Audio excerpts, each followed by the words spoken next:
안녕하세요. 작가 문학에 대해 소개하는 써니제입니다. 유익하시다면 구독과 좋아요 눌러주세요. 오늘의 작가는 안데르센입니다.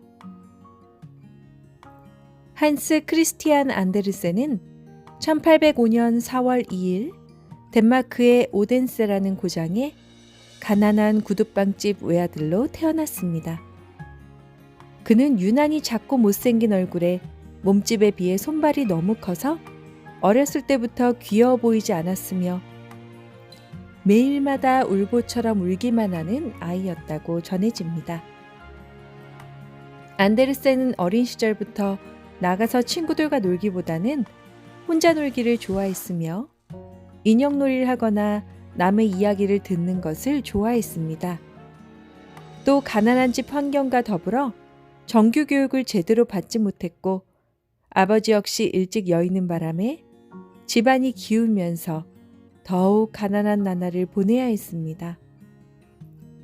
그러던 중 어렸을 때부터 자신의 고운 목소리와 연기력에 재능을 가지고 있다고 생각한 안데르센의 재능은 오델로의 여러 유명 가문에서 그의 재능을 인정하면서 멋진 연기자의 길을 걷겠다는 꿈을 꾸었고 무작정 덴마크의 수도 코펜하겐으로 꿈을 이루기 위해 상경하게 됩니다.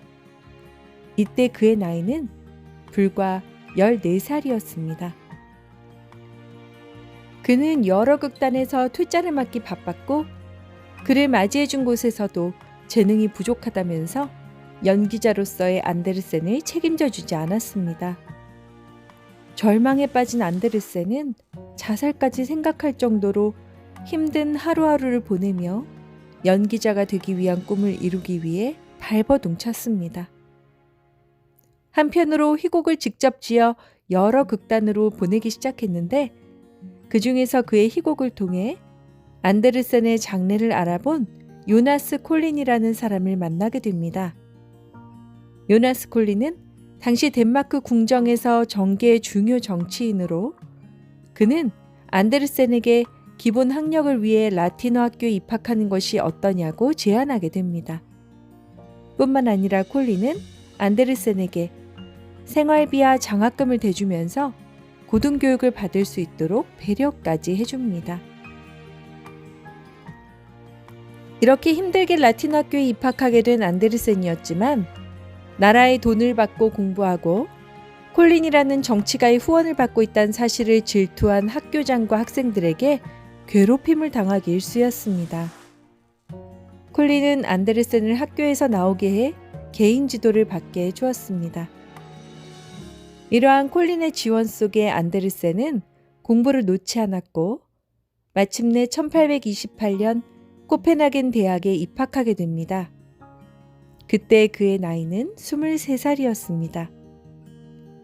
이후 독일, 프랑스, 이탈리아를 여행한 뒤 이때 경험을 토대로 1835년 30살에는 첫 소설 즉흥시인을 발표하며 유럽의 명성을 떨치기 시작합니다. 같은 해 부시통, 어린이다의 꽃 등이 수록된 어린이를 위한 동화를 발간하지만 큰 호응을 얻지는 못했습니다. 당시만 해도 계몽적 교육적 측면보다는 환상적인 묘사에 집중한 안데르센의 동화는 비난받기가 일쑤였습니다. 하지만 잇따라 기발한 상상력과 독특한 내용의 창작 동화를 발표하며 명성을 떨쳤고 엄지공주, 인어공주, 벌거벗은 임금님, 성냥팔이 소녀, 눈의 여왕 등을 잇따라 세상에 내놓으며 덴마크 전역은 물론이고 유럽 전체에 이름을 알리게 됩니다. 특히 인어공주는 많은 사람들에게 큰 감동을 전해주었는데 많은 문학 비평가들로부터 그 작품성을 인정받게 됩니다. 그러던 어느 날 안데르센은 어느 귀족의 집에 초대를 받아 가게 됩니다. 그 집 뜰을 거닐다가 연못을 보게 되는데 그 연못에서는 커다란 백조 한 마리가 새끼 백조들을 데리고 다녔는데 한 마리의 백조만 뒤처져서 볼품없는 모습인 것을 발견했습니다.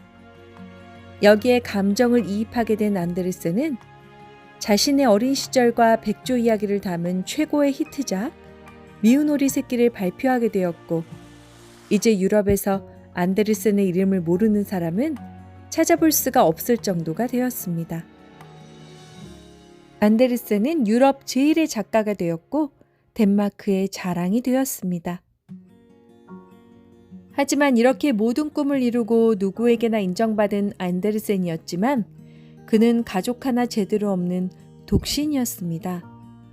안데르센은 1875년 8월 4일 조용히 숨을 거두었고, 그의 장례식에는 수많은 유명인들이 찾아왔지만 정작 그와 가족 관계 있는 사람은 한 명도 찾아오지 않았다고 합니다.